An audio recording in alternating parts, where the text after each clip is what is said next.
आदरणीय अध्यक्ष जी, ये वो सदन है जहां पंडित जी को इसलिए भी याद किएगा, अनेक बातों के लिए याद करेगा, लेकिन हम जरूर याद करेंगे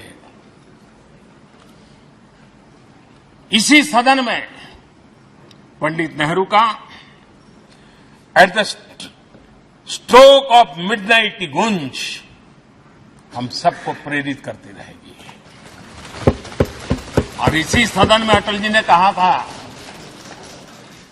वो शब्द आज भी गूंज रहे हैं इस सदन में, सरकारें आएगी जाएगी, पार्टियां बनेगी बिगड़ेगी, लेकिन ये देश रहना चाहिए।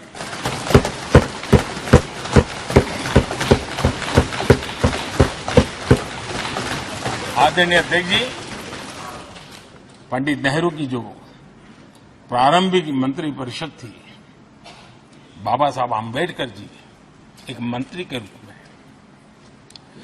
दुनिया की बेस्ट प्रैक्टिसेस भारत में लाने पर बहुत जोर दिया करते थे। फैक्ट्री कानून में अंतर्राष्ट्रीय सुझावों को शामिल करने पर बाबा साहब सर्वाधिक आग्रही रहे थे और उसका परिणाम आज देश को लाभ मिल रहा है। बाबा साहब आम्बेडकर ने देश को नेहरू जी की सरकार में वाटर पॉलिसी दी थी और उस वाटर पॉलिसी बनाने में बाबा साहब आम्बेडकर की बहुत बड़ी भूमिका रही थी। आदरणीय अध्यक्ष जी,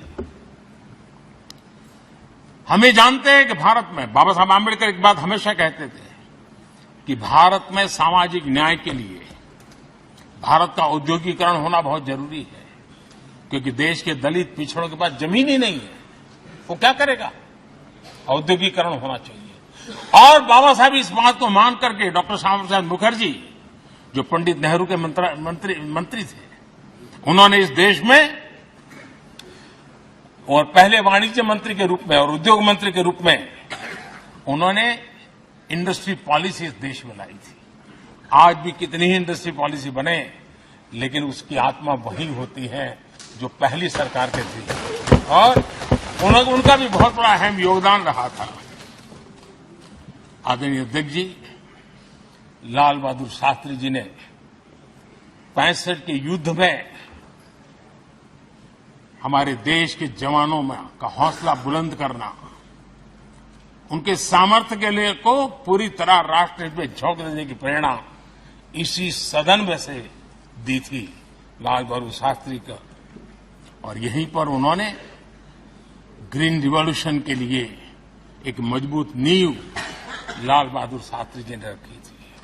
आदरणीय अध्यक्ष जी, बांग्लादेश की मुक्ति का आंदोलन और उसका समर्थन भी इसी सदन ने इंदिरा गांधी के नेतृत्व में किया था।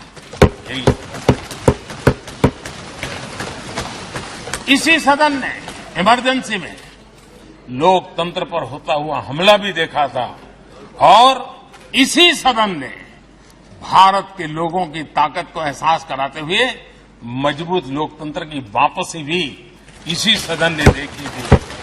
वो राष्ट्रीय संकल्प भी देखा था, ये सामर्थ्य भी देखा था।